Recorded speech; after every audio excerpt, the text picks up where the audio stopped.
It was a year unlike any other, a year when the desert wind carried rumors of war, and when the world would witness a miracle so powerful that even those who didn't believe could never forget it. They would call it later Feel, the year of the elephant. This story took place around the year 570 CE, the year the Prophet Muhammad was born, a year that would later be remembered as Feel, the year of the elephant. At that time, Yemen was under the rule of the Christian kingdom of Abyssinia. Its governor was a man named Abraha, brilliant, military-minded, but consumed by pride. Abraha had built a majestic cathedral in Sana'a called Al-Kulays, towering, beautiful, covered in marble and jewels. He wanted the Arabs to leave the Kaaba and come to his cathedral instead. For the Kaaba was not only a place of worship, it was the heart of Arabia, spiritually and economically. Every year, tribes from across the desert traveled to Mecca for pilgrimage. Bringing wealth, trade, poetry, and honor, Abraha watched this with envy.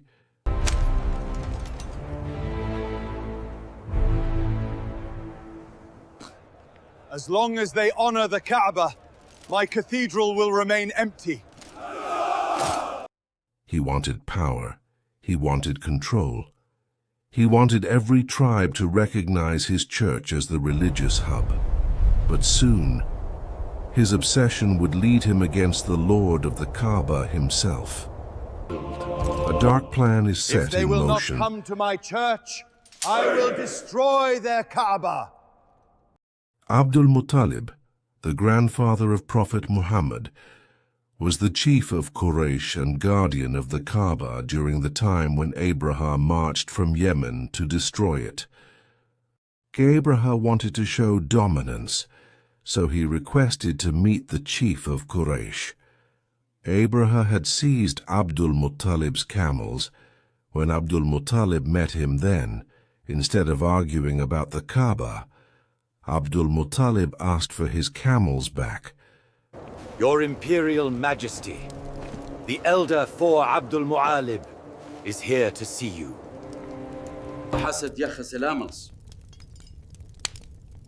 You came to ask for your camels. Instead of arguing about the Kaaba, Abdul-Muttalib calmly asked only for his animals back. Abraha's eyes widen, shocked. I came to destroy your sacred house, yet you ask me only about your camels? Abdul-Muttalib replied with powerful faith, I am the owner of the camels. The house has its own lord, and he will protect it. This statement became legendary, a symbol of tawakkul, I'm in trust in Allah. After retrieving his camels, Abdul-Muttalib told the people, leave the city. The Lord of the Kaaba will protect his house. He made dua at the Kaaba and then retreated to the mountains. The people of Mecca withdrew to the mountains, leaving the Kaaba in the care of its Lord. An army unlike Arabia had ever seen, elephants, giant beasts from Africa, leading thousands of soldiers.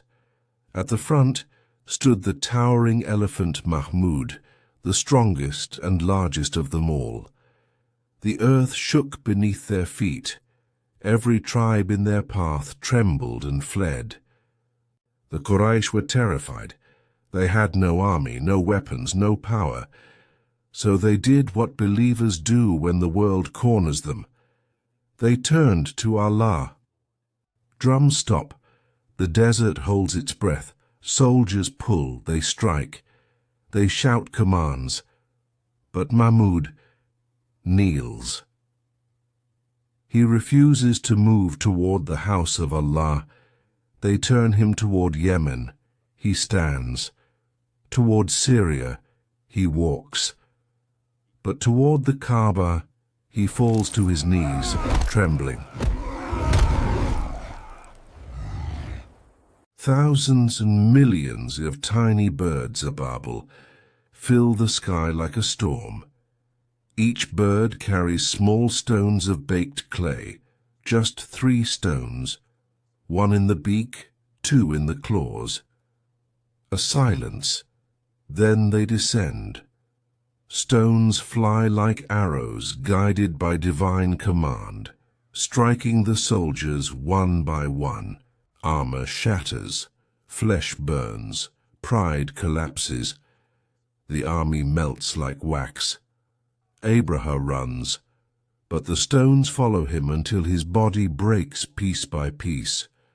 Those who survived witnessed the miracle and spread the story across Arabia. Not one hand of Quraysh lifted a sword. It was Allah alone who defended his house.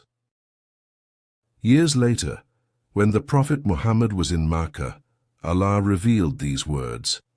Have you not seen how your Lord dealt with the people of the elephant? Every listener remembered the story, how power failed, how pride crumbled, and how Allah protected his house. Surah Al-Feel is not just history.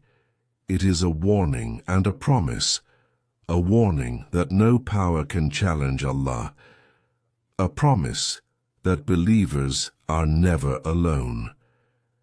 May Allah protect us from the arrogance of Abraha and grant us the faith of Abdul-Muttalib.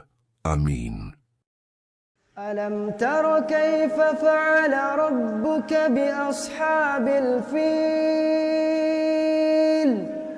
ألم يجعل كيدهم في تضليل